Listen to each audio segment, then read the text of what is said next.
Il fit passer l'annonce dans le journal, dans l'espoir de trouver de la compagnie. Mais 5 femmes avaient déjà fui avant le coucher du soleil, toutes avec la même excuse aux lèvres et la même peur dans les yeux. La 6e arriva par un après-midi de septembre, avec une valise élimée et aucune promesse de rester. Pouvez-vous imaginer la solitude d'un homme bon qui découvre que son foyer, bâti de ses propres mains, est perçu comme une prison par toutes celles qui le découvrent? Cela se passa dans les hautes terres du Massif central, en 1892, sur les plateaux du Cantal, là où le silence est si profond que le vent semble hurler. Jean Valadier avait 35 ans lorsqu'il décida qu'il ne supportait plus de dîner seul.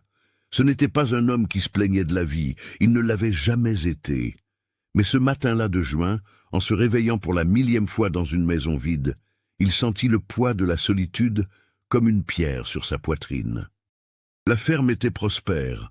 Il avait un bétail sain, des pâturages fertiles qui s'étendaient à perte de vue, une vaste maison en pierre de granit avec une large galerie et un toit d'ardoise solide. Il travaillait dur du lever du soleil jusqu'à la dernière lueur du jour. Le soir, il s'asseyait dans le fauteuil de la salle commune, mangeait ce qu'il avait préparé à la hâte et restait là à fixer le feu de l'âtre jusqu'à ce que le sommeil vienne. J'aimerais beaucoup que vous me disiez en commentaire depuis où vous regardez cette histoire. Je vous demande aussi, si vous appréciez, de laisser un j'aime et de vous abonner à la chaîne pour ne pas manquer les prochaines histoires émouvantes. Votre participation est très importante pour moi. La décision de chercher une épouse ne venait pas du romantisme, elle venait de la fatigue. Jean était veuf depuis 6 ans. Il avait aimé sa première femme, Marie, avec l'intensité silencieuse de ceux qui ne savent pas mettre des sentiments en mots. Elle était morte de fièvre lors de leur 3e hiver de mariage. Depuis lors, Jean s'était enfermé dans une routine qui était moitié travail, moitié anesthésie. Il ne fréquentait plus les bals du village, il n'allait plus aux messes mensuelles. Il faisait ses courses rapidement, payait ce qu'il devait, et retournait à la ferme comme on retourne dans une tanière sûre. Les gens du village de Saint-Flour, à 4 heures de charrette de là, le trouvaient étrange. Ils disaient qu'il avait l'air sauvage, qu'il parlait trop peu, qu'il avait choisi de vivre au bout du monde par entêtement ou orgueil. Ce n'était pas vrai. Jean préférait simplement le silence des plateaux au bourdonnement constant des conversations d'autrui. Il préférait le meuglement du bétail au commérage interminable. Il préférait la compagnie de ses propres pensées au jugement déguisé en inquiétude. Mais la solitude, découvrit-il, était différente de la paix. Dans les premières années après la mort de Marie, il confondit l'une avec l'autre. Il crut qu'il suffisait de travailler dur, de s'endormir épuisé, de se réveiller et de recommencer. Cela fonctionna un temps, jusqu'à ce qu'il commence à remarquer les détails. La table avec place pour 4 où il mangeait seul, le lit conjugal où il s'étalait pour ne pas sentir le vide, les après-midi de dimanche, trop longs, sans personne à qui parler. La sensation que les jours passaient, identiques, les uns après les autres, sans but au-delà de la survie. Ce fut le père Blaise, le colporteur qui apportait le courrier et les provisions chaque mois, qui planta l'idée. Un après-midi de mai, alors qu'il déchargeait des sacs de farine et de haricots, le vieil homme fit remarquer que Jean commençait à avoir une tête de fantôme. « Tu as besoin de compagnie, mon gars », dit-il en allumant sa pipe. « Une maison sans femme, c'est comme une église sans cloche. » Jean répondit que ce n'était pas si simple. Blaise haussa les épaules et rétorqua que le journal de la capitale régionale était plein d'annonces de gens cherchant à se marier. Des hommes cherchant des épouses, des femmes cherchant des maris, tout cela très civilisé et arrangé d'avance. Au début, Jean trouva l'idée absurde. Chercher une épouse par une annonce dans le journal semblait être un acte de désespéré. Mais dans les semaines suivantes, l'idée revenait sans cesse. Elle apparaissait pendant qu'il trayait les vaches seul à l'aube. Elle apparaissait pendant qu'il préparait du café pour lui seul. Elle apparaissait lors des longues nuits d'hiver, quand le froid rendait tout plus silencieux et la solitude plus lourde. Finalement, par un matin de chaleur inhabituelle, il s'assit à la table de la cuisine, prit papier et plume, et écrivit l'annonce d'une écriture appliquée. Homme de 35 ans, veuf, propriétaire de ferme, cherche épouse honnête et travailleuse. Offre foyer confortable, subsistance garantie et respect. Les intéressés peuvent répondre à Jean Valadier, aux soins du village de Saint-Flour, Cantal. Il relut 3 fois avant de décider que c'était bon. Il mit la lettre dans l'enveloppe avec le paiement et l'envoya par l'intermédiaire de Blaise, qui promit de la remettre à la rédaction du journal dès qu'il arriverait à Clermont-Ferrand.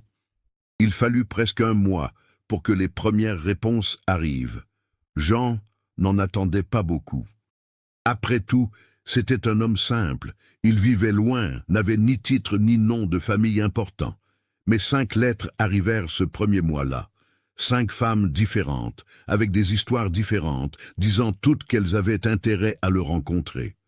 Jean ressentit quelque chose qu'il n'avait pas ressenti depuis des années, de l'espoir. La première fut Amélie, une femme de 32 ans de Lyon, veuve aussi, qui écrivit une lettre polie disant qu'elle cherchait un nouveau départ, loin de la grande ville. Jean répondit en expliquant l'emplacement de la ferme, la distance du village, la routine des champs. Il convint qu'elle vienne à une date précise et qu'il irait la chercher au village avec la charrette. Amélie arriva un matin d'août. C'était une femme à l'apparence soignée, robe sombre, chapeau avec ruban. Jean la reçut avec une nervosité polie, l'aida à descendre de la voiture, offrit du café. Il fit visiter la maison lentement, essayant qu'elle voie ce que lui voyait. Des chambres vastes avec de grandes fenêtres, une cuisine spacieuse avec un fourneau à bois neuf, un cellier plein, une galerie où le coucher du soleil était un spectacle quotidien. Amélie écoutait tout, regardait tout, posait des questions polies. Jean commençait à croire que peut-être, cette fois, la chance avait tourné, jusqu'à ce qu'elle demande à quelle distance se trouvait l'église la plus proche. Jean répondit qu'elle était au village, à 4 heures de route. Amélie fronça les sourcils, et les bals, les fêtes, les voisins. Jean expliqua qu'il n'y avait pas de voisins dans un rayon de plusieurs kilomètres, que la ferme était isolée par choix, une bonne terre mais lointaine. Le visage d'Amélie changea. Jean perçut l'instant exact où elle décida qu'elle ne resterait pas.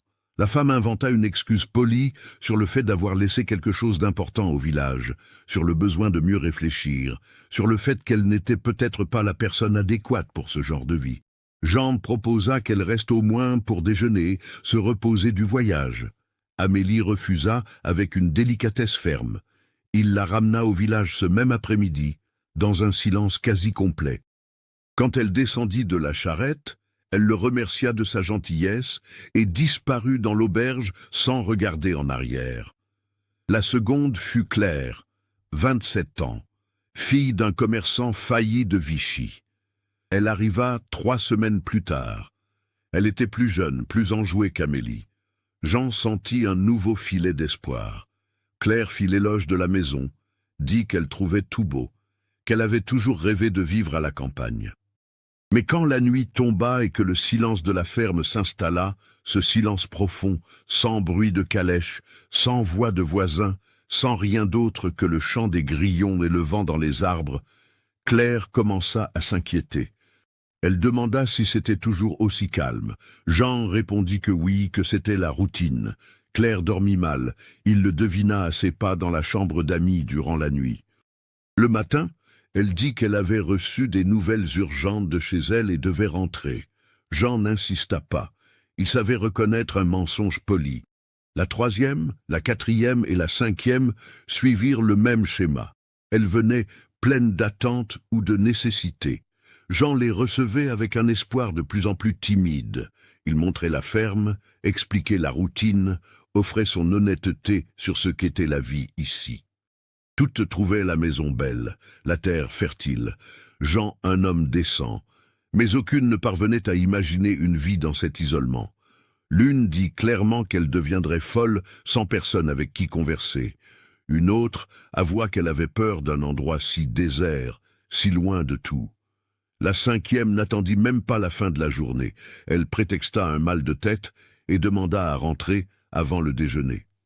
Jean arrêta de répondre aux annonces après le 5e rejet.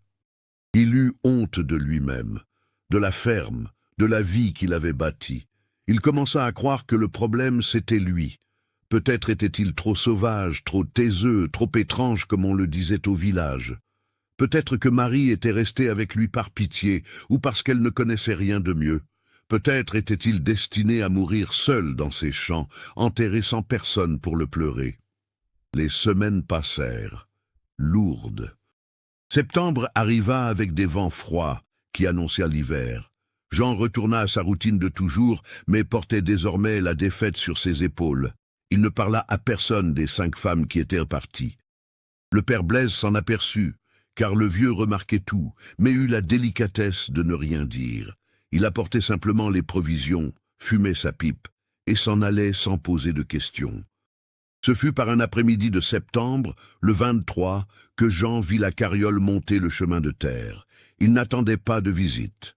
Le père Blaise ne reviendrait qu'au début d'octobre. Il pensa que c'était peut-être quelqu'un du village avec un message ou un colis. Mais quand la carriole s'arrêta devant la maison, une femme qu'il n'avait jamais vue auparavant en descendit. Elle était mince, de taille moyenne, avec une robe simple en tissu délavé et un chapeau qui avait vu des jours meilleurs. Elle portait une valise en cuir usé et regardait la maison avec une expression que Jean ne réussit pas à déchiffrer immédiatement. Le conducteur, un homme que Jean reconnut comme l'un des muletiers qui faisaient la route dans la région, descendit aussi et expliqua qu'il avait reçu un paiement pour amener la demoiselle jusqu'ici. Jean descendit les marches de la galerie, confus. Il regarda la femme, qui le regarda en retour avec des yeux sombres et fatigués. « Excusez l'intrusion, dit-elle, d'une voix ferme, malgré la fatigue visible. Je m'appelle Nathalie Briand. J'ai répondu à votre annonce dans le journal. J'ai envoyé une lettre prévenant de ma venue, mais peut-être n'est-elle pas arrivée à temps. » Jean resta figé, assimilant l'information. Il n'avait reçu aucune lettre. Il n'attendait plus personne. Il avait renoncé, mais elle était là, Nathalie Briand, debout devant sa maison, avec une valise à la main et l'expression de quelqu'un qui n'a nulle part ailleurs où aller. Le muletier s'éclaircit la gorge, impatient. « Je laisse la demoiselle alors, dit-il. Je dois reprendre la route avant qu'il ne fasse nuit. » Jean acquiesça sans trop savoir que faire. Il paya l'homme, qui partit en soulevant la poussière du chemin. Ils restèrent tous deux là, immobiles. Jean et Nathalie. Le silence de la ferme les enveloppait comme une lourde couverture. « Vous pouvez entrer, dit finalement Jean en prenant sa valise. Vous devez être fatigué du voyage. » Nathalie monta les marches derrière lui. Jean ouvrit la porte et la laissa entrer la première. La maison sentait le bois, la pierre froide et le café réchauffé. Il indiqua le fauteuil de la salle. « Asseyez-vous, je vais faire du café frais. » Nathalie s'assit le dos droit, les mains sur les genoux, regardant autour d'elle avec une attention qui semblait cataloguer chaque détail. Tandis que Jean s'affairait au fourneau, il sentit le poids du moment. Encore une qui partirait avant la tombée de la nuit. Encore une qui trouverait tout beau mais impossible. Encore un rejet qu'il devrait avaler en silence. Il prépara le café avec un soin excessif, gagnant du temps, retardant l'inévitable. Quand il revint avec les tasses, Nathalie avait ôté son chapeau. Ses cheveux étaient châtain foncé, attachés en un chignon simple. Elle avait un visage aux traits communs, mais des yeux qui semblaient voir plus qu'ils ne le devraient. « Merci, dit-elle en acceptant la tasse. Jean s'assit sur l'autre chaise, laissant une distance respectueuse entre eux. Ils burent le café en silence pendant quelques minutes. Finalement, Jean rassembla son courage et demanda à propos de la lettre qu'elle avait mentionnée. Nathalie expliqua qu'elle l'avait envoyée 3 semaines plus tôt, prévenant qu'elle viendrait dès qu'elle réussirait à réunir l'argent pour le voyage. « Je suis institutrice, dit-elle, ou je l'étais. L'école où je travaillais a fermé il y a 2 mois. J'ai perdu mon emploi et la pension où je logeais. J'ai vu votre annonce dans le journal que quelqu'un avait laissé à l'église. Cela m'a semblé raisonnable. » Raisonnable. Jean faillit sourire à ce mot. Rien de tout cela n'était raisonnable. Une femme voyageant seule pour rencontrer un homme inconnu au milieu de nulle part sur la base d'une annonce de journal. Mais il ne dit rien de tout cela. Au lieu de ça, il commença à expliquer ce qu'il avait expliqué aux 5 autres. La ferme était isolée, très isolée. Le village le plus proche était à 4 heures de route. Il n'y avait pas de voisins. Pas d'église proche, ni de commerce, ni de fête, ni de bal. Il n'y avait personne d'autre que lui et le silence. Nathalie écouta tout sans interrompre. Quand il eut terminé, elle posa une question différente des autres. « La maison a-t-elle une bonne structure ?» Jean confirma que oui. « Y a-t-il suffisamment de nourriture ?» Oui, le cellier était toujours plein. « Le travail est-il très lourd ?» Jean expliqua qu'il s'occupait du bétail et des champs, que la maison nécessitait les soins normaux de n'importe quel foyer. Nathalie acquiesça, pensive. « Alors je ne vois pas de problème, » dit-elle avec une simplicité qui le déconcerta. Jean la regarda, essayant de comprendre si c'était du désespoir ou du courage. Les autres aussi avaient dit qu'elles ne voyaient pas de problème au début. Le problème venait quand la nuit tombait et que le silence devenait trop bruyant. Quand le lendemain matin se levait identique à la veille, quand la solitude du lieu devenait trop réelle, il décida d'être plus direct. « Écoutez, Nathalie, j'ai déjà eu 5 femmes ici avant vous. Toutes sont parties le même jour. Elles disaient que c'était beau, mais qu'elles ne parvenaient pas à imaginer une vie ici, que c'était trop loin, trop calme, trop isolé. Je ne serai pas offensé si vous voulez faire de même. » Nathalie posa la tasse vide sur la table avec précaution. Elle regarda Jean avec une expression sereine. « Puis-je voir le reste de la maison ?» Jean acquiesça et se leva. Il montra tout lentement. Les 3 chambres, toutes avec des lits en bois massif et de bons matelas de laine. La cuisine vaste avec le cellier organisé. La galerie arrière qui donnait sur les pâturages où paissaient les bêtes. La petite grange où il gardait les outils. Le puits à l'eau claire. Le potager qu'il entretenait avec difficulté. Nathalie observait tout avec une attention différente. Ce n'était ni de l'enchantement, ni de l'horreur. C'était une évaluation pratique. Elle passait la main sur les murs de pierre, testait la solidité des portes, regardait par les fenêtres. Quand ils revinrent dans la salle commune, le soleil était déjà bas sur l'horizon. Jean attendit. Il savait que venait le moment où elle inventerait une excuse pour partir. Mais Nathalie n'inventa aucune excuse. Au lieu de cela, elle demanda dans quelle chambre elle logerait. La question prit Jean au dépourvu. « Comment ça ?» Nathalie répéta avec patience. « Dans quelle chambre vais-je dormir ?» Jean pointa la chambre d'Amy, la même où les autres étaient restés durant les quelques heures qu'elles avaient passées ici. Nathalie acquiesça. « Puis-je y déposer mes affaires alors ?» Jean balbutia que oui, prit sa valise et l'emmena jusqu'à la chambre. Elle le suivit, regarda autour d'elle, ouvrit la fenêtre pour faire entrer l'air. « Merci, » dit-elle, « je vais m'installer avant qu'il ne fasse noir. » Jean sortit de la chambre encore confus. Il retourna à la cuisine et commença à préparer le dîner machinalement. Des pommes de terre, de la saucisse sèche d'Auvergne, du pain qu'il avait fait 2 jours plus tôt. Il s'attendait à tout moment à entendre Nathalie l'appeler, disant qu'elle avait changé d'avis, qu'elle voulait rentrer. Mais elle n'appela pas.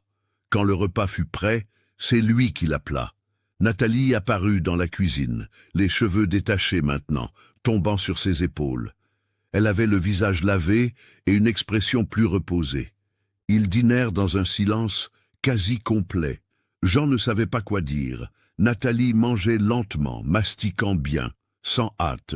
Quand elle eut terminé, elle débarrassa elle-même les assiettes et commença à laver. Jean protesta en disant que ce n'était pas nécessaire, qu'elle était invitée. Nathalie le regarda avec quelque chose qui ressemblait presque à de l'amusement. « Je suis venue ici pour être épouse, pas invitée. Une épouse, ça travaille. » Sa franchise le laissa sans voix.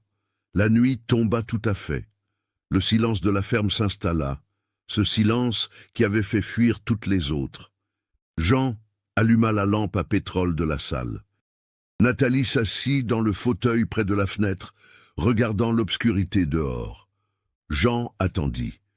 Il attendit qu'elle dise qu'elle avait peur, que c'était trop effrayant, qu'elle voulait partir.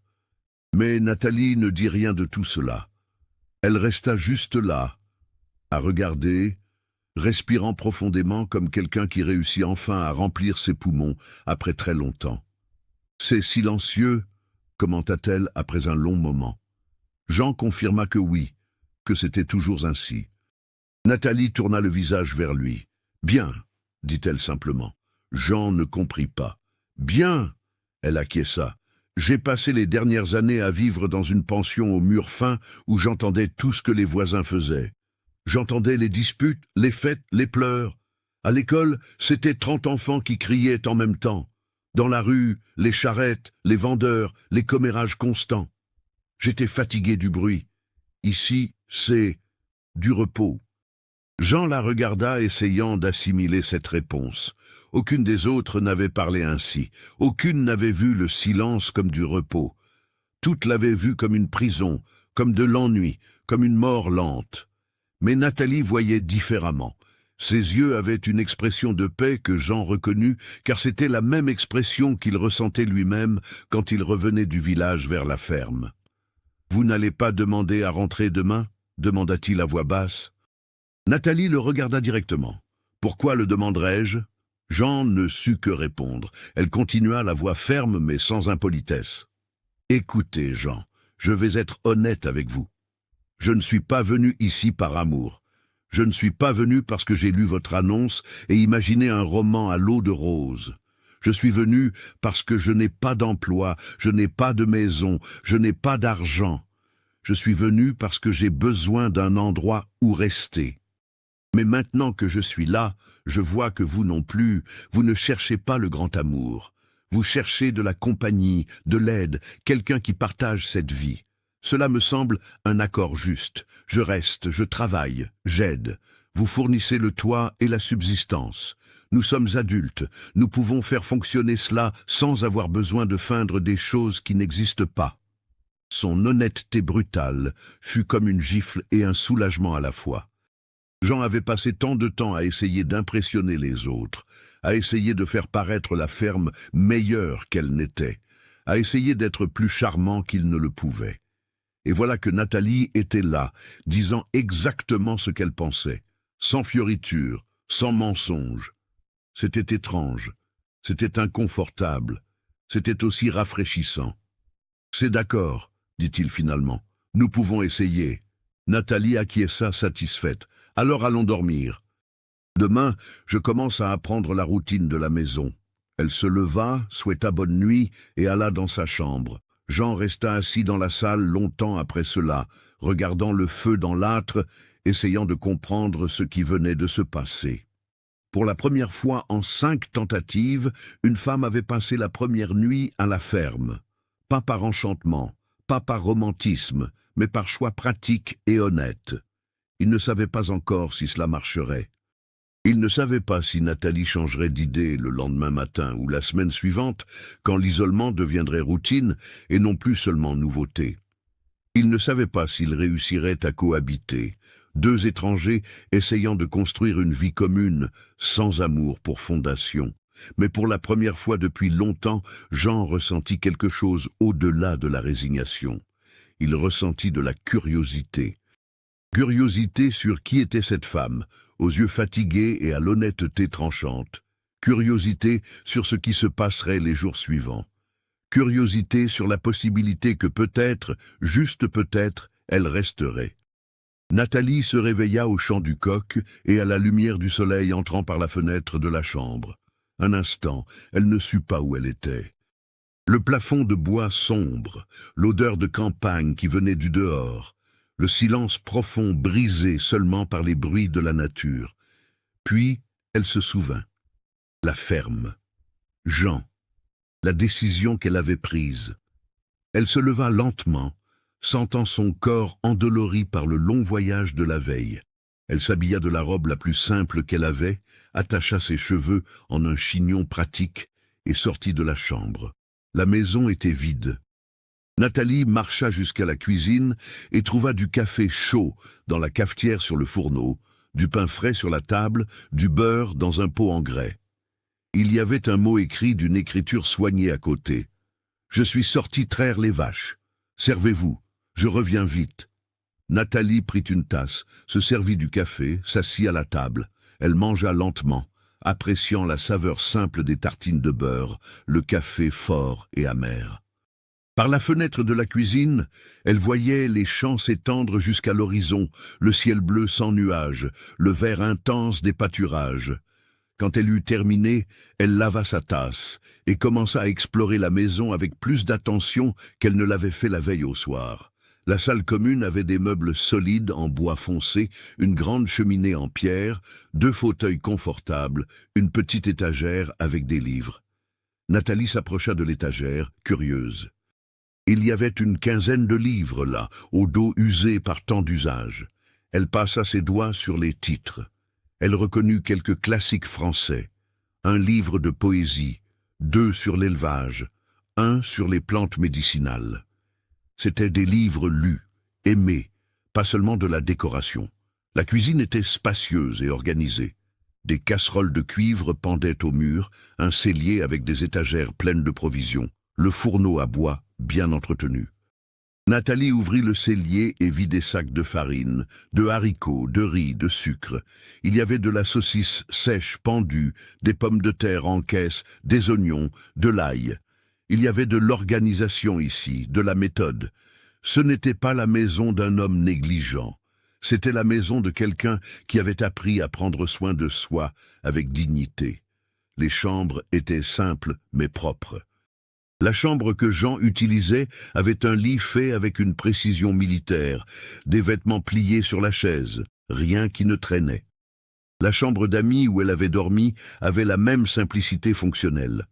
La 3e chambre était vide, à l'exception d'une table collée au mur et d'une caisse en bois dans un coin. Nathalie ne toucha à rien, se contentant d'observer. Elle retourna à la cuisine et commença à travailler. D'abord, elle balaya le sol. Ensuite, elle lava la vaisselle que Jean avait laissée le matin. Elle nettoya la table, organisa les casseroles, alimenta le fourneau avec du bois de la pile qui se trouvait à l'arrière. Elle finissait quand elle entendit des pas sur la galerie. Jean entra portant 2 seaux de lait. Il s'arrêta en la voyant là, travaillant comme s'il ne s'y attendait pas. « Bonjour » dit Nathalie naturellement. Jean répondit au salut d'une voix hésitante.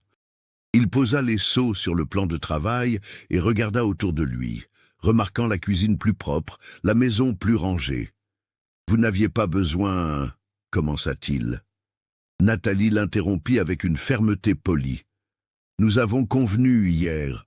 Je ne suis pas une invitée, je suis une épouse.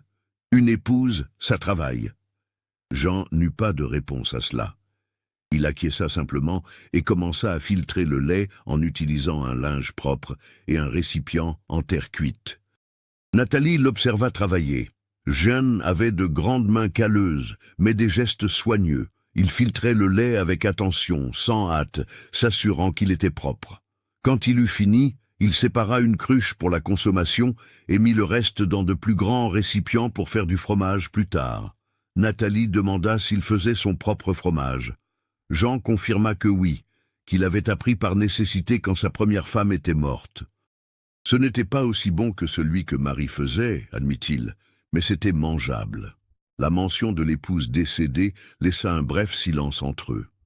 Nathalie ne posa pas de questions. Elle respecta la limite invisible qu'elle sentait. Au lieu de cela, elle demanda ce qui devait encore être fait. Jean expliqua qu'il s'occupait du bétail, des clôtures, des champs. La maison, le potager, la nourriture avaient été sa responsabilité aussi ces dernières années. Si elle pouvait prendre en charge ces choses-là, cela aiderait déjà beaucoup. Nathalie accepta. Ils convinrent de la routine. Ils se levaient avant l'aube, traillaient les vaches, s'occupaient des animaux. Elle s'occupait de la maison, préparait les repas, maintenait tout organisé. Les premiers jours suivirent ce modèle. Jean sortait tôt, revenait pour le petit déjeuner que Nathalie préparait, travaillait au champ jusqu'au déjeuner, revenait en fin d'après-midi. Ils dînaient ensemble dans un silence poli, chacun respectant l'espace de l'autre. Ce n'était pas inconfortable, mais ce n'était pas intime non plus. C'étaient deux étrangers partageant un toit et une routine, mesurant encore les frontières, découvrant encore comment cohabiter. Nathalie imprima peu à peu sa marque sur la maison. Elle réorganisa le cellier de manière plus efficace. Elle raccommoda des rideaux qui étaient déchirés. Elle planta de nouvelles herbes aromatiques dans le potager, basilic, persil, ciboulette. Elle commença à cuisiner des repas plus élaborés que ceux que Jean se faisait pour lui-même. Il mangeait en silence, mais elle remarquait qu'il se resservait, qu'il mangeait lentement en savourant. Si vous aimez cette histoire, laissez un j'aime et abonnez-vous à la chaîne pour suivre la fin. Ce fut la 5e nuit que se produisit le premier changement réel. Après le dîner, Jean ne se retira pas immédiatement comme il le faisait toujours. Il resta assis à table pendant que Nathalie lavait la vaisselle. Il hésita comme s'il voulait dire quelque chose mais ne savait pas comment. Finalement, il demanda si elle savait lire. Nathalie le regarda, surprise. « Je sais, oui. J'étais institutrice, vous vous souvenez ?» Jean devint rouge, réalisant qu'il avait posé une question évidente. « C'est que... il y a des livres sur l'étagère là-bas. Si vous voulez lire, faites comme chez vous. » Nathalie s'essuya les mains et alla jusqu'à l'étagère. Elle passa les doigts sur les livres à nouveau, cette fois avec permission. Elle en choisit un de poésie et revint dans la salle. Jean avait allumé l'âtre, le feu crépitait doucement. Elle s'assit sur l'un des fauteuils, ouvrit le livre. Jean resta sur l'autre chaise, regardant simplement le feu. Le silence entre eux avait maintenant une texture différente. Ce n'était pas de la gêne. C'était une compagnie tranquille. Après quelques minutes, Nathalie commença à lire à haute voix sans l'avoir prévu. Les mots sortirent naturellement. Une poésie sur la campagne et la solitude qui semblait appropriée pour ce moment. Jean tourna le visage vers elle, surpris. Elle continua de lire, la voix claire et cadencée, des années de salle de classe rendant la lecture presque musicale. Quand elle termina le poème, Jean demanda qu'elle en lise un autre. Nathalie lut, et un autre. Et encore un autre.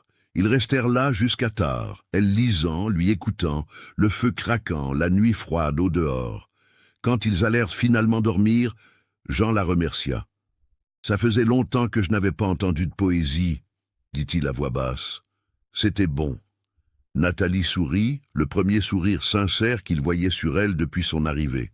« Je peux lire à nouveau demain, si vous voulez. » Jean acquiesça, quelque chose ressemblant à de la gratitude dans ses yeux sombres. « Je veux bien, oui. » Cela devint un rituel. Tous les soirs, après le dîner et le nettoyage, ils s'asseyaient dans la salle commune. Parfois Nathalie lisait, parfois ils ne faisaient que discuter. Jean commença à parler davantage, à raconter la ferme, le bétail, les saisons. Nathalie racontait ses années d'école, les élèves, les villes où elle avait vécu. Ce n'étaient pas encore des conversations profondes, mais c'était un pont qui se construisait, brique par brique. Une semaine après l'arrivée de Nathalie, la première tempête survint. Elle arriva dans l'après-midi, soudaine et violente comme le sont souvent les orages de printemps. Le ciel s'assombrit en quelques minutes, le vent se mit à hurler, le tonnerre explosa. Jean était dans les champs quand ça commença. Nathalie le vit courir vers la maison, trempé, tirant le cheval par la bride. Elle avait déjà préparé une serviette, avait mis de l'eau à chauffer.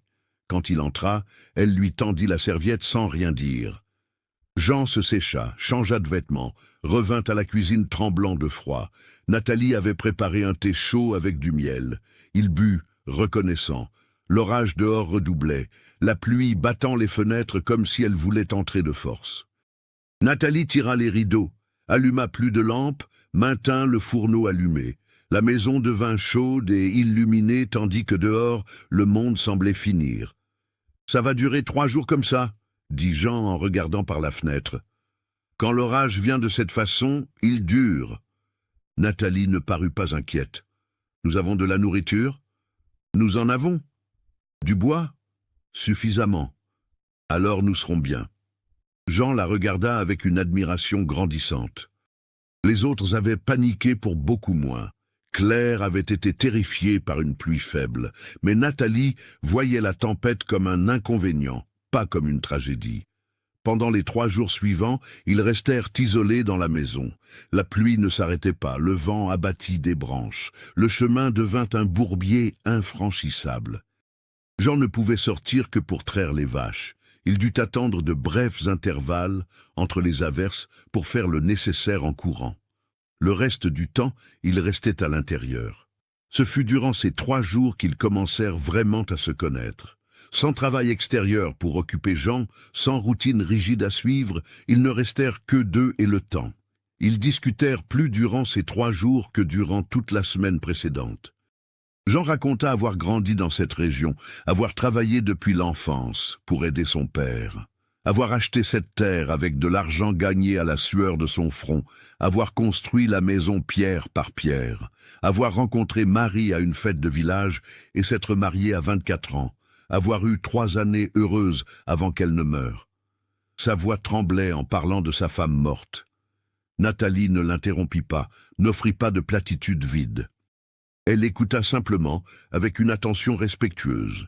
Quand il eut fini, ils restèrent en silence un long moment.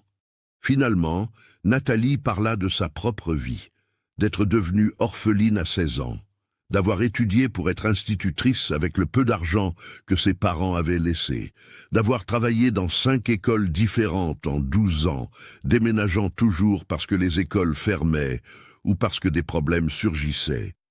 Elle raconta les propositions de mariage qu'elle avait reçues au fil des ans. 3 hommes différents avaient demandé sa main. L'un était un veuf avec 6 enfants qui voulait une nourrice gratuite, pas une épouse. Un autre était un ivrogne qui cherchait une femme avec un emploi pour l'entretenir. Le 3e était gentil mais voulait qu'elle arrête de travailler, qu'elle reste à la maison, qu'elle soit une épouse décorative. Nathalie avait refusé les 3. Elle préférait la solitude à un mauvais mariage. Elle préférait la liberté à une sécurité qui coûtait sa dignité. « C'est pour ça que les gens me disaient orgueilleuse », dit-elle d'une voix sans apitoiement. Ils disaient que je me croyais supérieure, que j'allais mourir seule et vieille. Peut-être avaient-ils raison, mais je ne parvenais pas à me forcer à accepter des miettes quand je voyais d'autres femmes avec de vrais mariages. Jean comprit parfaitement cela. Lui aussi avait été traité d'orgueilleux, d'étrange, pour avoir refusé de rentrer dans le moule qu'on attendait de lui. Au 3e jour de tempête, la pluie cessa enfin. Le soleil apparut timide entre les nuages. L'air sentait la terre mouillée. Jean sortit pour évaluer les dégâts. La clôture était tombée en 2 endroits. Un grand arbre avait été abattu près de la grange. Mais dans l'ensemble, la ferme avait bien résisté. Il revint à la maison et trouva Nathalie sur la galerie, regardant les champs détrempés avec une expression sereine. « C'est beau ici », dit-elle sans le regarder. « Après l'orage, tout devient plus vert. » Jean s'arrêta à côté d'elle. « C'était bien ?» Nathalie confirma. « Je ne sais pas expliquer exactement, mais il y a de la paix ici. Même avec la tempête, même isolé du monde, il y a eu de la paix. » Jean sentit quelque chose se serrer dans sa poitrine. Il comprit exactement ce qu'elle voulait dire parce qu'il ressentait la même chose. Les semaines qui suivirent apportèrent des changements subtils mais importants. Jean commença à faire de petites choses qu'il ne faisait pas avant. Il cueillait des fleurs des champs et les laissait sur la table de la cuisine. Il répara la marche de la galerie qui bougeait depuis des mois. Il rapporta une peau de mouton pour que Nathalie garnisse la chaise où elle s'asseyait pour lire. Nathalie rendait l'appareil à sa manière. Elle faisait le pain qu'il aimait le plus. Elle raccommoda toutes ses chemises avec un soin qui n'était pas seulement fonctionnel. Elle commença à planter des rosiers devant la maison, disant que toute maison avait besoin de fleurs. Ce n'étaient pas des gestes romantiques au sens traditionnel. C'étaient des gestes pratiques de soin, d'attention, de respect grandissant. Mais il y avait quelque chose en eux qui commençait à paraître davantage. Jean remarquait l'odeur de savon quand Nathalie passait près de lui. Nathalie remarquait comment ses yeux s'attardaient sur elle quand il pensait qu'elle ne regardait pas. Il n'en parlait pas, mais il le sentait. 1 mois après l'arrivée de Nathalie, le père Blaise apparut avec les provisions mensuelles. Le vieux colporteur descendit de sa charrette et s'arrêta, surpris de voir Nathalie sur la galerie. Oh pas, dit-il en allumant sa pipe. Celle-ci est restée alors? Jean confirma avec quelque chose ressemblant à de la fierté dans la voix. Elle est restée. Blaise étudia Nathalie avec les yeux expérimentés de qui en a beaucoup vu. Elle soutint le regard sans gêne. Le vieux sourit, finalement. Tant mieux pour vous, dit-il. Une maison sans compagnie, c'est trop triste. Blaise apporta des nouvelles du village. Un tel s'était marié, un autre avait eu des problèmes avec la récolte, un troisième était malade. Il apporta aussi une lettre. Jean prit l'enveloppe, vit le nom de l'expéditeur et la remit à Nathalie. C'est pour vous. Nathalie ouvrit la lettre et lut en silence. Son visage changea au fil de la lecture, quelque chose entre la surprise et l'irritation passant dans ses yeux. Quand elle eut fini, elle plia le papier lentement. « Un problème ?» demanda Jean. Nathalie soupira. « C'est de mon frère. Quelqu'un lui a parlé du mariage. Il est mécontent. Il dit que je vais regretter, que je me suis jeté dans une erreur par désespoir, qu'il est encore temps de revenir, qu'il peut me trouver un emploi dans une autre ville si je veux. » Jean sentit quelque chose couler dans son estomac. « Et vous voulez retourner ?» Nathalie le regarda un long moment. Jean la vit considérer la question avec le sérieux qu'elle méritait. Il la vit regarder autour d'elle, la maison, les champs, la vie qu'ils avaient de commencer à construire ici. Finalement, elle répondit « Non, je ne veux pas retourner. Ici, c'est bien. » Jean ressentit un soulagement si intense qu'il faillit le renverser. Blaise fut témoin de l'échange avec une sagesse silencieuse. En partant, il glissa à Jean qu'il avait de la chance d'avoir trouvé une femme qui voyait la valeur des choses justes. Jean acquiesça complètement. Il avait de la chance, oui, plus de chance qu'il ne méritait. Mais la lettre du frère planta une graine d'inquiétude chez Jean. Et si Nathalie changeait d'avis, et si, avec le temps, elle commençait à ressentir le manque de la vie d'avant, et si l'isolement qui semblait maintenant libérateur devenait éventuellement une prison? Il avait vu les 5 autres changer d'avis en quelques heures. Qui garantissait que Nathalie ne changerait pas en quelques mois? Nathalie perçut le changement en lui. Jean devint plus taiseux les jours suivants, plus distant. Elle comprit la peur sans qu'il ait besoin de parler. Un soir, après le dîner, elle le confronta directement. « Vous êtes inquiet que je m'en aille ?» dit-elle. Ce n'était pas une question. Jean ne nia pas. « Ce serait raisonnable si c'était le cas, » répondit-il. « Ce n'est pas une vie facile ici, et vous avez des options maintenant. Votre frère peut aider. » Nathalie posa le torchon sur la table avec fermeté. Elle regarda Jean avec une intensité qui lui fit arrêter de laver la vaisselle. « Écoutez-moi bien, Jean Valadier. Quand je suis venu ici, je suis venu parce que je n'avais pas le choix. C'est vrai, mais je suis resté parce que je le voulais. Chaque jour qui a passé, chaque matin où je me suis réveillé, chaque nuit où j'ai dormi, c'était un choix. Je ne suis pas prisonnière ici. Je suis une femme libre qui a décidé de rester. Et je continuerai de décider de rester tant que ce sera ce que je veux. Compris ? » Sa véhémence brisa quelque chose en Jean. Elle brisa la peur, l'insécurité, la certitude qu'il serait abandonné à nouveau. Il acquiesça, la voix rauque. « Compris. » Nathalie adoucit son expression. « En plus, continua-t-elle d'un ton plus léger, j'ai déjà planté les rosiers. Je ne m'en irai pas avant de les voir fleurir. » Jean sourit, le premier sourire sincère qu'elle voyait sur lui. « Ça va prendre des mois pour fleurir, » prévint-il. « Je sais, » répondit Nathalie. « Je serai là pour le voir. » Cette conversation changea quelque chose entre eux. La tension que Jean portait disparut. La distance polie qu'il maintenait commença à diminuer. Ils commencèrent à s'asseoir plus près dans la salle le soir. Ils commencèrent à échanger des regards qui s'attardaient une seconde de trop. Ils commencèrent à sourire plus, à rire de petites choses, à créer des plaisanteries internes que seuls eux deux comprenaient. Un après-midi, Jean revint des champs plus tôt que d'habitude. Il trouva Nathalie sur la galerie, en train de coudre. Elle avait découvert une boîte avec de vieux tissus dans la chambre vide et faisait de nouveaux rideaux pour la salle.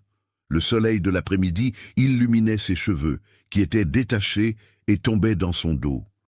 Jean s'arrêta et regarda vraiment pour la première fois, sans se sentir coupable de cela. Nathalie était belle.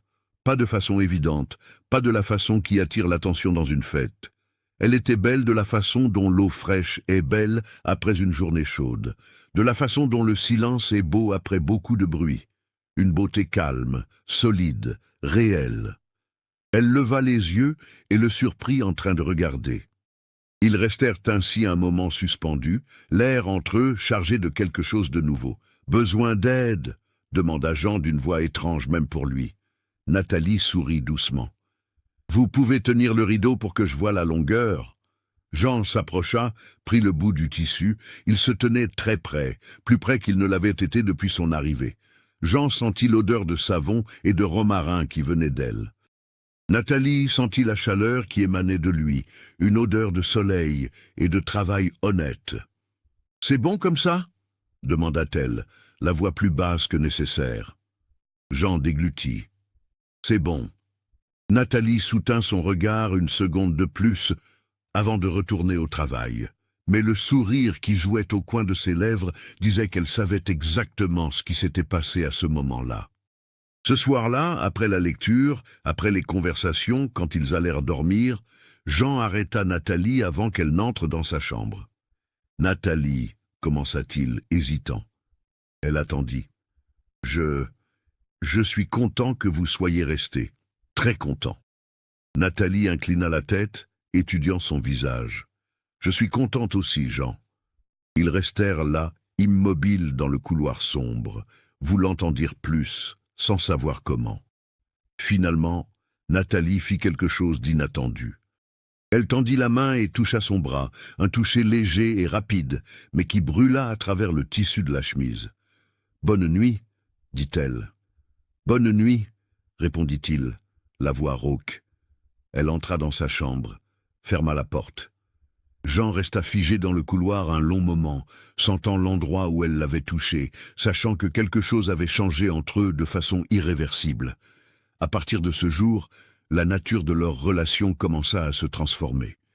Ils étaient encore prudents, respectaient encore les frontières, mais les frontières changeaient, bougeaient, ouvrant des possibilités. Les touchers accidentels devinrent des touchers intentionnels, les regards furtifs devinrent des regards soutenus. Les silences confortables devinrent lourds de sens. Jean commença à jouer de la guitare le soir, chose qu'il n'avait pas faite depuis des années. Il avait rangé l'instrument après la mort de Marie, sentant qu'il n'avait plus droit à la musique. Mais un soir, il la sortit de sa boîte dans la chambre vide, nettoya la poussière, accorda les cordes. Il joua des airs simples, ses doigts rouillés retrouvant des accords oubliés. Nathalie écoutait, enchantée. « Je ne savais pas que vous jouiez, » dit-elle. Jean haussa les épaules. « Ça faisait longtemps que je n'avais pas joué. Je pensais avoir oublié. » Mais je crois que certaines choses, on ne les oublie pas vraiment. Ce n'était pas de la guitare qu'il parlait. Nathalie comprit. Certaines choses, on ne les oublie pas, acquiesça-t-elle doucement. Et certaines choses, on les réapprend, d'une nouvelle façon, avec une nouvelle personne. Leurs yeux se rencontrèrent. Jean joua un accord final et posa la guitare de côté. « Nathalie » commença-t-il, mais elle secoua la tête. « Pas maintenant, » dit-elle gentiment. « C'est encore tôt. Allons doucement. » Jean comprit. Elle avait raison. Ce qui grandissait entre eux était trop précieux pour être pressé. 2 mois après l'arrivée de Nathalie, le moment décisif arriva. Son frère apparut. Il arriva dans une calèche de louage, un homme d'une 40aine d'années en vêtements de ville et à l'expression désapprobatrice. Nathalie était au potager quand elle vit la calèche monter le chemin.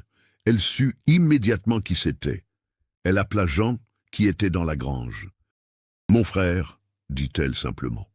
Jean s'essuya les mains, arrangea sa chemise et alla à la rencontre du visiteur avec Nathalie à ses côtés. Le frère descendit de la calèche et regarda autour de lui avec un dédain mal dissimulé. « Alors, c'est ici que tu vis, Nathalie ?» dit-il sans saluer. « Au bout du monde. » Nathalie croisa les bras. « Bonjour à toi aussi, Henri. » Henri regarda finalement Jean, une évaluation froide et critique. « Vous devez être le mari. » Jean tendit la main. Jean Valadier. Henri serra la main sans enthousiasme. Je suis venu chercher ma sœur, dit Henri droit au but. Je lui ai trouvé un emploi dans une école à Vichy. C'est une grande ville, civilisée. Elle peut recommencer sa vie correctement. Jean sentit son estomac s'effondrer, mais ne dit rien. Il regarda Nathalie. Elle le regarda en retour, l'expression ferme. « Je ne viens pas, Henri, » dit-elle calmement. « Je te l'ai déjà dit dans la lettre que j'ai envoyée. » Henri fit un geste impatient. « Tu ne réfléchis pas bien? Regarde cet endroit, c'est isolé, c'est arriéré, c'est la solitude complète. Qu'est-ce que tu vas faire ici? Vieillir seul, en t'occupant de la maison d'un autre. »« Ce n'est pas la maison d'un autre, » répondit Nathalie. « C'est ma maison, et je ne suis pas seul. » Henri regarda de Jean à Nathalie, quelque chose ressemblant à de la pitié dans les yeux. « Nathalie, tu connais à peine cet homme. Tu t'es mariée par désespoir. Mais tu n'as pas besoin de continuer dans cette erreur. Tu peux revenir, tu peux avoir une vraie vie. » Nathalie fit un pas en avant, la voix toujours calme, mais avec de l'acier en dessous. « C'est ma vraie vie, Henri. Pour la première fois depuis des années, je vis comme je veux, pas comme les autres l'attendent. Ce n'est pas une erreur, c'est un choix. » « Mais qu'est-ce qu'il y a ici ?» insista Henri, frustré. « Qu'est-ce que cet endroit offre ?» Nathalie regarda autour d'elle, les champs verts, la maison solide, Jean debout à ses côtés. « Il y a la paix, » dit-elle simplement. « Il y a le respect, il y a la liberté. Et il y a la possibilité d'un avenir que je construis, pas qu'on me donne comme une faveur. » Henri secoua la tête, vaincu. « Tu commets une erreur, » répéta-t-il. « Mais je vois que tu ne vas pas m'écouter. » Nathalie s'adoucit un peu. « Je sais que tu t'inquiètes. Mais je vais bien, Henri. Mieux que je ne l'ai été depuis longtemps. Fais-moi confiance. » Henri soupira profondément. Il regarda Jean avec une expression d'avertissement. « J'espère que vous saurez prendre soin d'elle. Si vous ne savez pas, vous aurez affaire à moi. » Jean soutint son regard sans vaciller. « Je prendrai soin d'elle sur ma vie, » promit-il. « Et elle prend soin de moi de la même façon. C'est un partenariat, pas une possession. » Henri resta encore un peu, refusa l'invitation à déjeuner et partit finalement avec une désapprobation encore évidente, mais aussi de la résignation. Quand la calèche disparut sur le chemin, Nathalie relâcha l'air qu'elle retenait. Jean lui toucha l'épaule gentiment. « Ça va ?» Nathalie se tourna vers lui, les yeux brillants d'une émotion qu'il ne parvint pas à identifier complètement. « Ça va ?» dit-elle. « Pour la première fois depuis longtemps, je suis exactement là où je veux être. » Et alors, elle fit quelque chose qu'aucun des deux n'attendait. Elle fit un pas en avant et étreignit Jean. Ce fut une étreinte simple, mais intense. Jean resta paralysé une seconde avant de répondre, ses bras l'enveloppant avec soin, comme s'il s'agissait d'une chose précieuse qui pouvait se briser. Ils restèrent ainsi un long moment, le soleil chaud sur eux, le vent doux apportant l'odeur des champs, le monde entier réduit à cette étreinte. Quand ils se séparèrent, quelque chose avait changé définitivement. Ils n'étaient plus des étrangers partageant une maison. Ils n'étaient plus un accord pratique de convenance. Ils étaient deux personnes qui commençaient à tenir l'une à l'autre, commençant à ressentir, commençant à construire quelque chose de réel et de vrai au milieu de cet isolement que les autres voyaient comme une malédiction, mais qu'eux voyaient comme une bénédiction. Octobre arriva amenant la chaleur annonçant l'été. Les champs devinrent plus secs, le ciel plus bleu, les après-midi plus longs. Jean et Nathalie avaient trouvé leur propre rythme de vie, une danse silencieuse de routines partagées et de moments volés. 3 mois avaient passé depuis qu'elle était arrivée avec sa valise élimée et aucune promesse de rester. Maintenant, l'idée de partir semblait aussi lointaine que le village lui-même. Les rosiers que Nathalie avait plantés commençaient à bourgeonner. Ils n'avaient pas encore de fleurs, seulement des feuilles vertes et des tiges fines, mais c'était une promesse de beauté à venir. Elle s'en occupait tous les matins, les arrosant avec l'eau du puits, arrachant les mauvaises herbes qui osaient pousser à proximité. Jean observait de loin, souriant de son dévouement. Un matin, il apparut avec des tuteurs en bois qu'il avait fabriqués pour soutenir les rosiers quand ils grandiraient. Nathalie le regarda avec surprise et gratitude. « Merci, » dit-elle en touchant l'un des tuteurs. « Ils sont très beaux. » Jean haussa les épaules, essayant de cacher le plaisir qu'il ressentait au compliment. « Je ne peux pas laisser vos roses tomber, » justifia-t-il. La cohabitation entre eux avait gagné des couches qui n'existaient pas au début. Ils connaissaient les habitudes l'un de l'autre. Nathalie savait que Jean se réveillait toujours avant l'aube, qu'il aimait le café très fort, qu'il avait l'habitude de rester sur la galerie à regarder le coucher du soleil avant de rentrer dîner. Jean savait que Nathalie fredonnait doucement pendant qu'elle cuisinait, qu'elle attachait ses cheveux différemment selon le travail qu'elle allait faire, qu'elle avait une façon spéciale de froncer les sourcils quand elle était concentrée sur sa couture. Mais au-delà des habitudes, il connaissait des choses plus profondes. Jean découvrit que Nathalie avait peur du tonnerre, bien qu'elle ne l'admette jamais à voix haute. Il le devinait à la façon dont elle devenait plus silencieuse pendant les orages, comment elle serrait sa tasse de thé plus fort. Nathalie découvrit que Jean faisait des cauchemars parfois, des nuits où il se réveillait en sursaut avec des souvenirs de sa femme morte. Elle l'entendait à travers la cloison fine, mais respectait trop pour faire un commentaire. Simplement, le lendemain, elle faisait le café plus fort et préparait le pain qu'il préférait, un soin silencieux qu'il comprenait sans mots. Les touchés entre eux étaient devenus plus fréquents et moins accidentels. La main de Jean se posant sur son dos quand il passait dans la cuisine. Les doigts de Nathalie ajustant le col de sa chemise avant qu'il ne sorte travailler. Le bras qu'il offrait quand il marchait dans les champs l'après-midi. La main d'elle acceptant l'appui, les doigts entrelacés avec une naturalité croissante. C'étaient des touchés qui disaient plus que des mots, construisant l'intimité brique par brique. Un soir, tandis que Nathalie lisait dans la salle, Jean prit la guitare et commença à jouer une musique qu'elle ne connaissait pas. C'était une mélodie douce, mélancolique, mais belle. Quand il eut fini, Nathalie demanda ce que c'était. Jean hésita avant de répondre. « J'ai composé ça, » avoua-t-il. « Il y a des années, quand Marie était encore en vie. Je ne l'ai jamais joué pour personne après sa mort. » Nathalie sentit le poids de la confiance qu'il déposait en elle. « C'est magnifique, » dit-elle sincère. « Triste mais magnifique.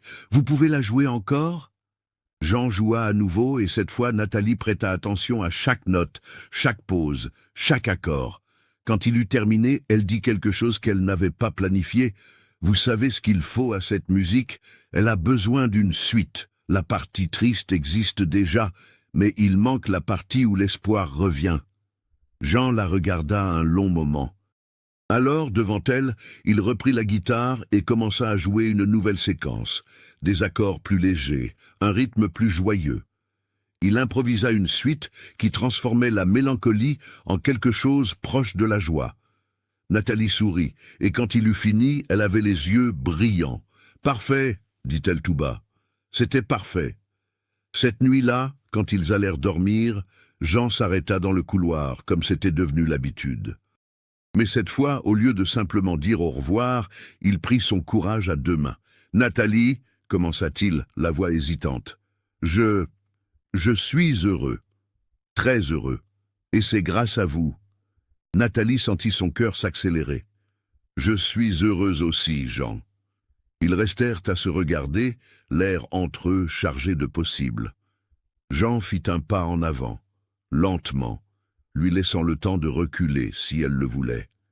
Elle ne recula pas. Il leva la main et toucha son visage, un effleurement doux comme une aile de papillon. « Je peux !» demanda-t-il, la voix rauque. Nathalie répondit en se penchant vers l'avant, comblant la distance entre eux. Le baiser fut timide au début, prudent, testant les frontières. Mais alors Nathalie posa sa main sur sa nuque et Jean la tira plus près, et le baiser s'approfondit, gagnant une urgence qui venait de mois de retenue. Quand finalement ils se séparèrent, ils étaient tous deux à bout de souffle, les cœurs battant la chamade. « Bonne nuit, Nathalie, » dit Jean, la voix brisée par l'émotion. « Bonne nuit, Jean, » répondit-elle, un sourire aux lèvres. Ils entrèrent dans leurs chambres respectives, mais aucun des deux ne dormit facilement cette nuit-là. Ils restèrent allongés dans le noir, repassant ce moment, sachant qu'ils avaient franchi une ligne qui ne pourrait être refranchie. Et ils ne voulèrent pas revenir en arrière.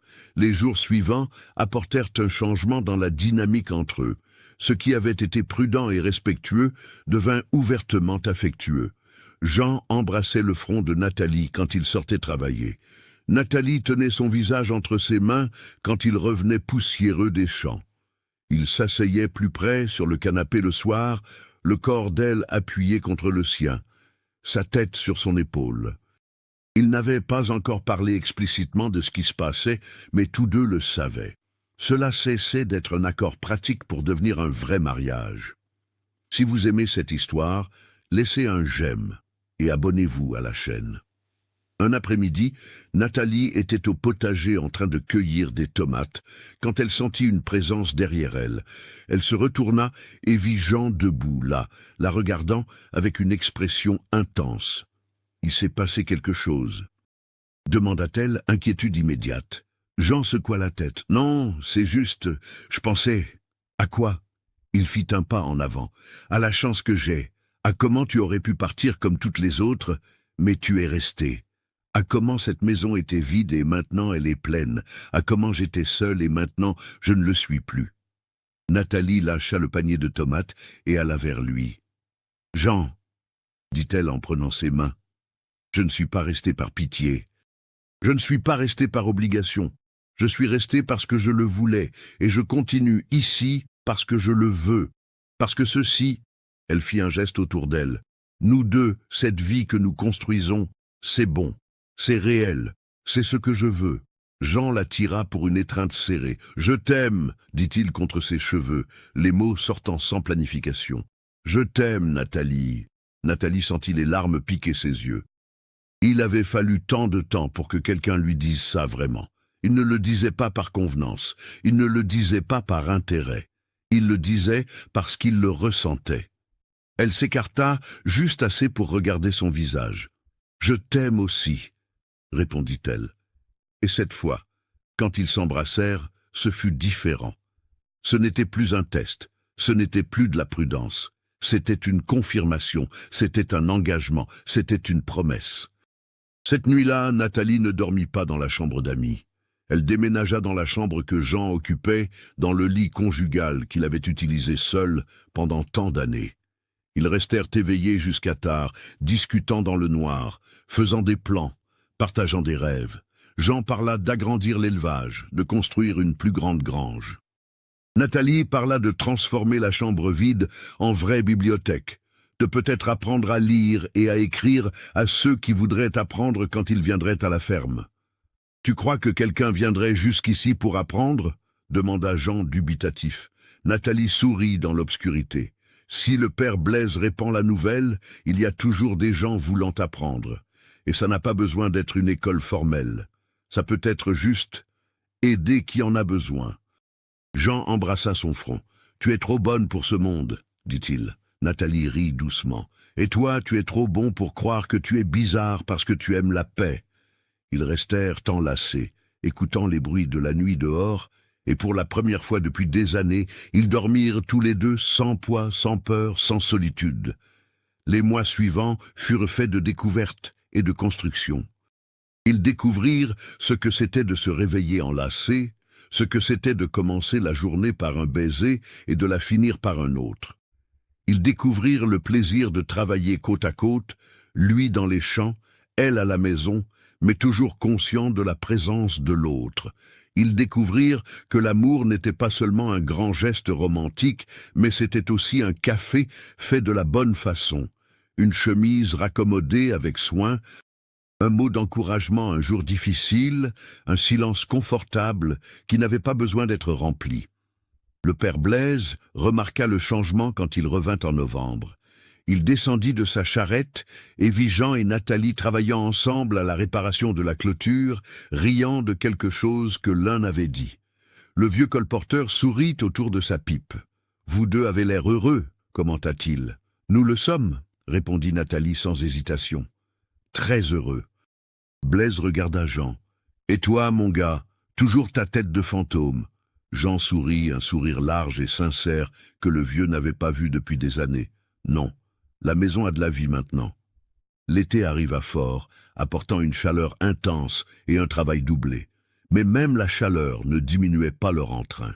Jean se levait tôt et travaillait dur, mais maintenant il rentrait à la maison avec impatience, non avec résignation. Nathalie s'occupait de la maison, du potager, des rosiers qui commençaient enfin à fleurir, de petits boutons rouges promettant la beauté. Un matin, elle appela Jean pour voir la première rose ouverte. Il arrêta le travail et vint en courant. Ils restèrent tous deux accroupis à regarder la fleur parfaite, rouge intense contre le vert des feuilles. « Tu as dit que tu ne partirais qu'après les avoir vus fleurir » rappela Jean d'une voix trop décontractée. Nathalie le regarda avec amusement dans les yeux. « Je l'ai dit, c'est vrai, alors ?» Elle se pencha et l'embrassa rapidement. « Je crois que je vais devoir rester pour voir la deuxième, la troisième, toutes les autres. » Jean la tira pour une étreinte. « Mieux vaut que tu restes pour toujours alors, parce que je vais planter des roses pour le restant de ma vie s'il le faut. » Nathalie rit, un son qui était devenu la bande-son de la ferme. « Ce ne sera pas nécessaire, » dit-elle. « J'ai déjà décidé, je reste pour toujours. » Janvier apporta des orages fréquents, mais aucun aussi violent que le premier. Même ainsi, chaque forte pluie était une excuse pour rester à l'intérieur, lisant, discutant, étant simplement ensemble. Jean avait repris l'habitude de sculpter le bois le soir. Il faisait de petites figurines que Nathalie collectionnait avec tendresse. Un oiseau, un cheval, une fleur.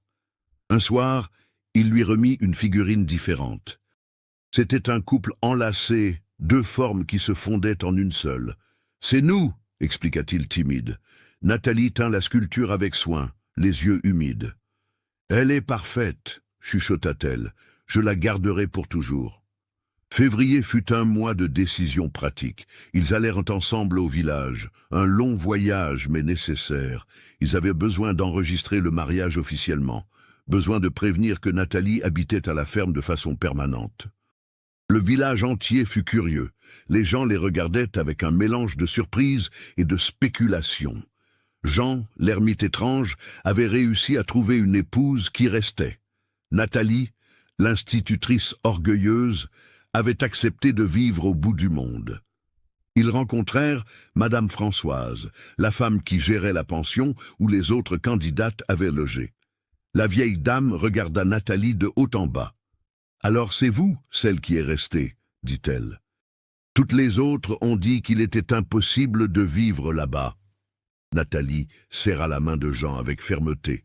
Les autres cherchaient quelque chose de différent. Moi, j'ai trouvé exactement ce dont j'avais besoin. Madame Françoise étudia les deux, notant les mains entrelacées, la façon dont ils se regardaient. Finalement, elle sourit. Parfois, ce que tout le monde rejette est exactement ce dont la bonne personne a besoin. Beaucoup de bonheur à vous deux. Ils retournèrent à la ferme en fin d'après-midi, fatigués mais satisfaits. Ils avaient réglé tout ce qu'ils devaient régler.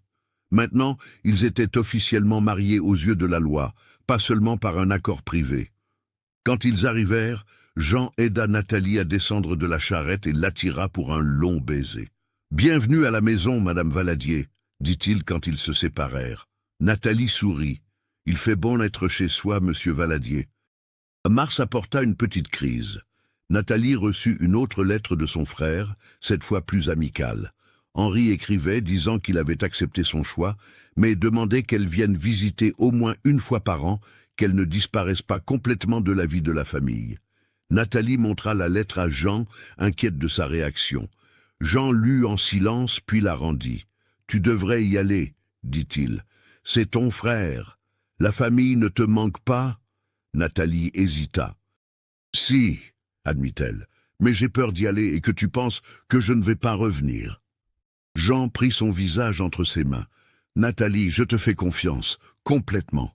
Tu as déjà prouvé que tu restes parce que tu le veux, pas parce que tu y es obligé. Va voir ton frère, apaise le manque, et ensuite reviens.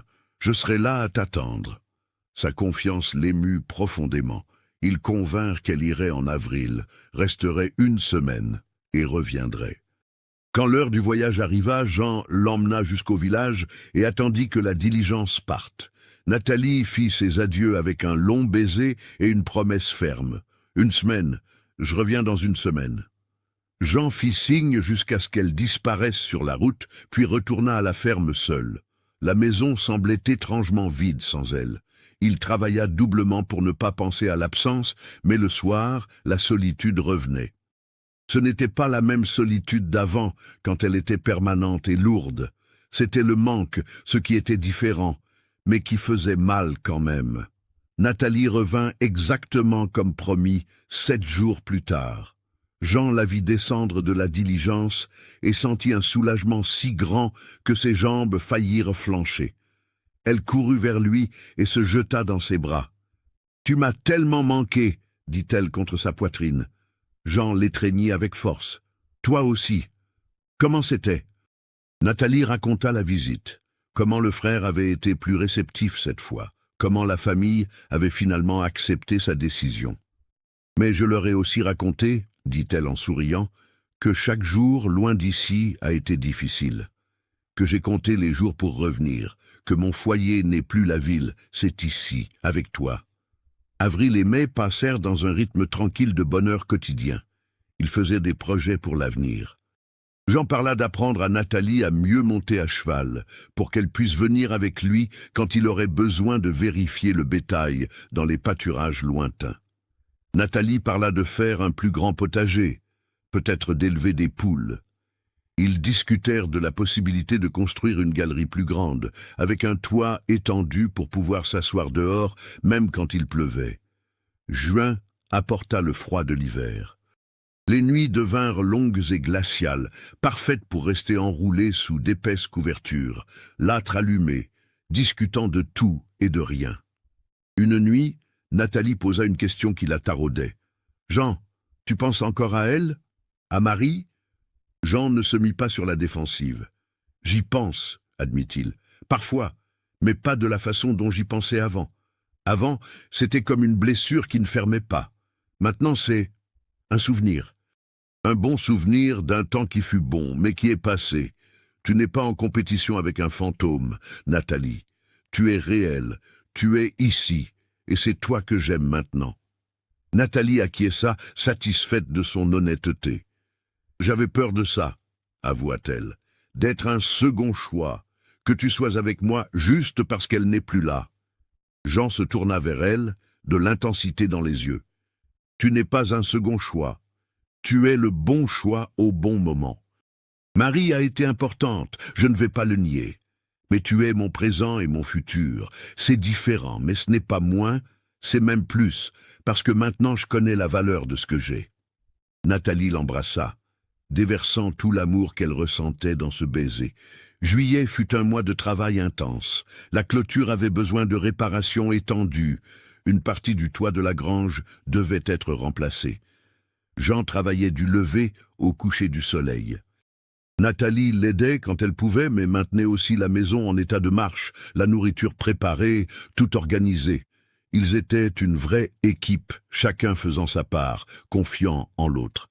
Le soir, ils tombaient au lit, épuisés, mais satisfaits de ce qu'ils avaient accompli. Août apporta une surprise. Nathalie commença à ressentir des nausées le matin, une fatigue excessive, des changements dans son corps qu'elle reconnut. Elle attendit d'être sûre avant de le dire à Jean. Un soir, après le dîner, alors qu'ils étaient assis dans la salle, elle prit son courage à 2 mains. « Jean, je dois te dire quelque chose. » Il la regarda, percevant sa nervosité. « Qu'y a-t-il » Nathalie respira à fond. « Je suis enceinte, nous allons avoir un enfant. » Jean resta paralysé un moment qui parut une éternité. Nathalie sentit une peur soudaine. Et s'il ne voulait pas? Et si le souvenir de sa première femme mourant en couche revenait le hanter? Mais alors le visage de Jean s'ouvrit en un sourire immense, les yeux brillants de larmes qu'il n'essaya pas de cacher. « Vraiment? Tu es sûr ?» Nathalie acquiesça, riant et pleurant en même temps. « J'en suis sûr. » Jean l'attira pour une étreinte écrasante. « Nous allons avoir un enfant, » répéta-t-il émerveillé. « Nous allons être parents. » Les mois suivants furent faits de préparation et d'émotion. Jean devint super protecteur, ne laissait pas Nathalie faire de travaux lourds, insistait pour qu'elle se repose plus. Nathalie trouvait cela drôle mais aussi touchant. Ils commencèrent à préparer la 3e chambre, qui avait été un débarras, la transformant en chambre pour le bébé. Ils peignirent les murs, Jean construisit un berceau en bois de ses propres mains, sculptant des détails délicats sur les côtés. Nathalie cousit des draps, fit des rideaux, prépara de petits vêtements. Le père Blaise fut ému par la nouvelle quand il l'apprit. « Une nouvelle vie arrivant dans cette ferme, dit-il en souriant. C'est un bon signe. » Il promit qu'il amènerait la sage-femme du village quand l'heure arriverait. Jean remercia, mais il était visiblement nerveux. Nathalie s'en aperçut. Une nuit, elle prit sa main et la posa sur son ventre où le bébé bougeait déjà. « Tu sens ?» demanda-t-elle. « Tout va bien, je vais bien, nous allons aller bien. » Jean sentit le mouvement sous la paume de sa main et sentit la peur se mêler à la joie. « S'il te plaît, prends soin de toi, » implora-t-il. « Je ne sais pas ce que je ferais si je te perdais. » Nathalie embrassa son front. « Tu ne vas pas me perdre. Je suis forte. La sage-femme sera là et tu seras à mes côtés. Nous allons traverser ça ensemble et nous aurons notre enfant dans les bras à la fin. » Jean acquiesça, choisissant de croire, choisissant de faire confiance. Février de l'année suivante apporta le moment attendu. Nathalie entra en travail par un matin chaud. Jean envoya chercher la sage-femme immédiatement, mais il savait qu'il faudrait des heures pour qu'elle arrive. Il resta aux côtés de Nathalie, lui tenant la main, essuyant la sueur de son front, priant silencieusement pour que tout se passe bien. Nathalie était forte, plus forte qu'il ne l'avait imaginé. Elle travaillait avec la douleur, respirait comme la sage-femme le lui avait enseigné lors de sa visite des mois plus tôt, gardait son calme, même quand lui était en panique intérieure. La sage-femme arriva à temps, une femme expérimentée et tranquille qui prit le contrôle de la situation. Elle ordonna à Jean de faire bouillir de l'eau, d'apporter des linges propres, de se rendre utile pour ne pas craquer. Jean obéit, les mains tremblantes, le cœur dans la gorge. Chaque gémissement de douleur de Nathalie était un coup de poignard pour lui, mais elle restait forte, elle continuait de lutter, elle continuait d'être vivante. Quand le pleur du bébé résonna enfin dans la maison, Jean sentit ses genoux faiblir. La sage-femme apparut en souriant. « C'est une fille, » annonça-t-elle, « et la mère va bien, les deux vont bien. » Jean entra dans la chambre, les jambes flageolantes. Nathalie était allongée, fatiguée mais radieuse, tenant un petit paquet dans les bras. Elle le regarda avec un sourire épuisé mais heureux. « Viens rencontrer ta fille, » dit-elle. Jean s'approcha doucement, regarda le petit visage rouge et plissé du bébé et sentit un amour si intense que cela en fit mal. Il tint sa fille avec une précaution révérencieuse, émerveillé par ce petit être qu'ils avaient créé. Nathalie observait avec des yeux pleins de larmes heureuses. « Nous sommes une famille !» dit-elle tout bas, « une vraie famille. » Jean acquiesça, incapable de parler, la gorge serrée par l'émotion. Les mois suivants furent faits d'adaptation et de découverte. Ils apprirent à s'occuper du bébé, à comprendre les différents types de pleurs, à survivre avec peu de sommeil. Mais même dans les moments les plus difficiles, quand ils étaient épuisés et confus, ils se regardaient et souriaient. Ils avaient construit ça ensemble. Ils avaient créé une vie, un foyer, une famille, dans l'endroit que tous disaient impossible. 2 ans passèrent en un clin d'œil. La ferme prospéra. Jean agrandit l'élevage, comme il l'avait prévu. Nathalie transforma la chambre vide en petite bibliothèque et commença à apprendre à lire aux enfants des ouvriers agricoles qui venaient le samedi. La maison était toujours pleine de vie maintenant. Rire, musique, conversation, bruit d'enfants jouant. Par un après-midi d'octobre, Jean et Nathalie étaient assis sur la galerie agrandie qu'ils avaient construite, observant les champs dorés par le soleil. La petite jouait près d'eux, occupée avec une poupée de chiffon que Nathalie avait faite. Le père Blaise avait visité le matin et commenté qu'au village tout le monde parlait d'eux, de la façon dont ils avaient prouvé que le véritable amour pouvait fleurir n'importe où, même dans l'endroit le plus isolé. Jean prit la main de Nathalie et entrelaça leurs doigts. « Tu regrettes, demanda-t-il, d'être resté, de tout ça ?» Nathalie regarda autour d'elle. La maison qui était devenue un foyer, les champs qu'elle connaissait maintenant aussi bien que n'importe quel livre, le mari qu'elle aimait, la fille qui jouait heureuse. Elle regarda les rosiers fleurissant le long de la galerie, rouges et exubérants, souvenirs vivants de son arrivée ici, avec rien d'autre qu'un fragile espoir. « Pas une seule seconde, répondit-elle finalement. Cette vie, cet endroit, toi, c'est tout ce que j'ai toujours voulu, mais je ne savais pas que je le cherchais. » Jean sourit, ce sourire large qu'elle avait appris à aimer. Il la tira plus près.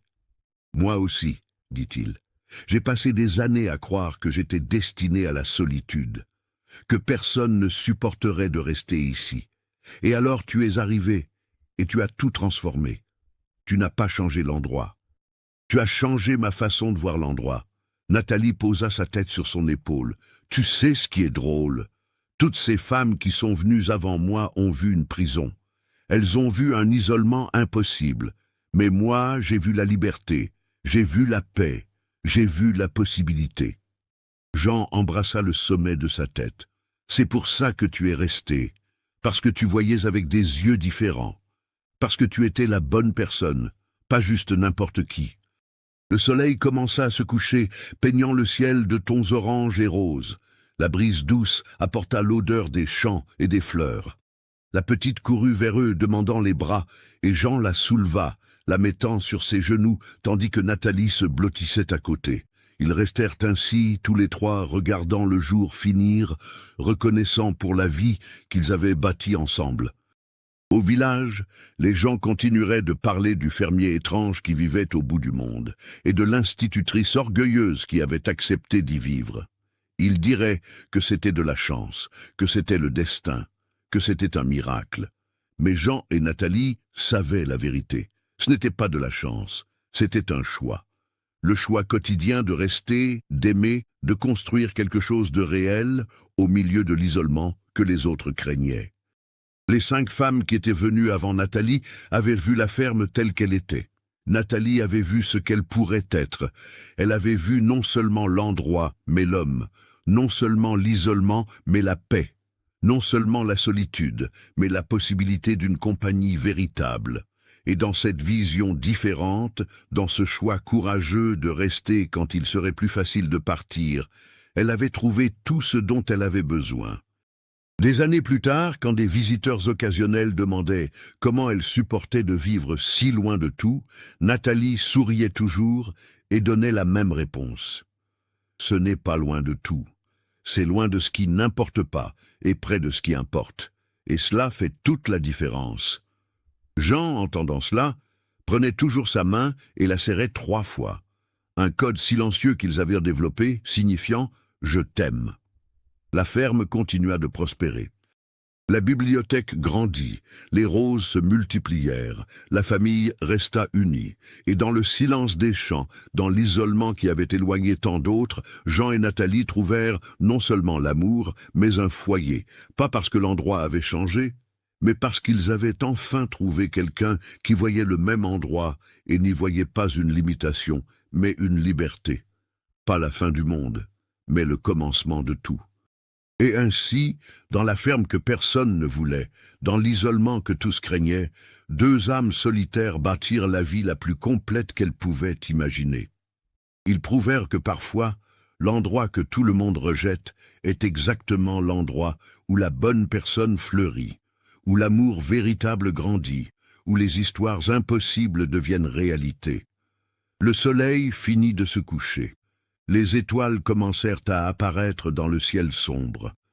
La nuit apporta son silence profond, ce silence qui avait fait fuir 5 femmes avant Nathalie. Mais pour elles, pour eux, ce silence n'était pas vide. Il était plein, plein de paix, d'amour, de contentement.